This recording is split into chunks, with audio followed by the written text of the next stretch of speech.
நேற்றைய தினத்துக்கு முன்னாடி அண்ணா நல்லா கவனிங்க.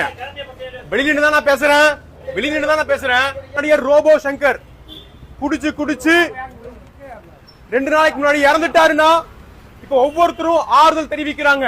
சினிமா நடிகர்கள் ஆறுதல் தெரிவிக்கிறாங்க, அரசியல்வாதிகள் ஆறுதல் தெரிவிக்கிறாங்க. இனி அழுது என்ன பிரயோஜனம் யோசிச்சு பாருங்க.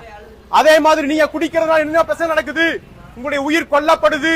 உங்களுடைய ஈரல்ல பிரச்சனை வந்து நீங்க மரிக்க போறீங்கன்னா இந்த சாராயம் உங்களுக்கும் உங்க குடும்பத்துக்கும் கேடு. உங்களுடைய குடலை பாதிக்குது. அதனால என்ன ஆகுது? ஒரு நாள்ல மனுஷன் சடுதியில மரிச்சு போயிடறானா, பேர குழந்தைக்கு பேர் வைக்க போற நேரத்துல மரிச்சிட்டாங்க. தயவு செஞ்சு இந்த குடிப்பழக்கம் இருந்து வெளியே வாங்க, மனம் திரும்புங்க.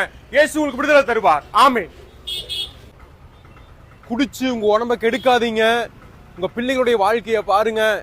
செத்து போனா யாரும் வரமாட்டாங்க. அதுக்கப்புறம் அழுது ஒரு பிரயோஜனம் இல்ல அப்படின்னு என்ன சொன்னாலும் அதை கேட்காம போ, இங்கிருந்து வெளியே போ அப்படின்னு சொல்லி துரத்தி விடுறதுக்கும் அவமானப்படுத்துறாங்க.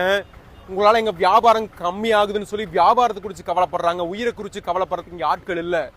சினிமா நடிகர்களே, அரசியல்வாதிகளே, வாலிபர்களே, பணக்காரர்களே, இந்த குடிப்பழக்கம் உங்களுக்கு கெடுக்கும். உங்களுடைய சரீரத்தை கெடுக்கும், உங்க குடும்பத்தை கெடுக்கும். நிற்கதியா நிப்பீங்க. ஐயோ எல்லாம் முடிஞ்சு போச்சே அப்படின்னு சொல்லி அழுகிறதுனால ஒரு பிரயோஜனமும் இல்லை. இன்னைக்கே மனம் திரும்புங்க. இயேசுவை நோக்கி பாருங்க. இயேசுவால உங்களுடைய வாழ்க்கையை மாற்ற முடியும்.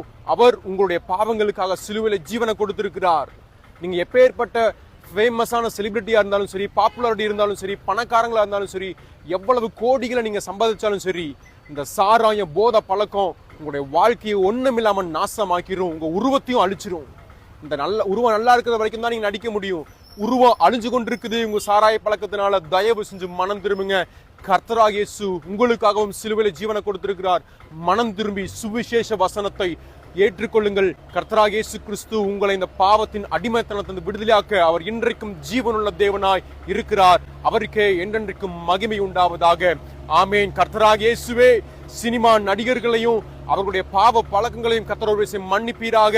அவர்கள் இந்த பாவத்தில் வெளிவருவதற்கு கர்த்தர் உதவி செய்வீராக. ஆமேன்.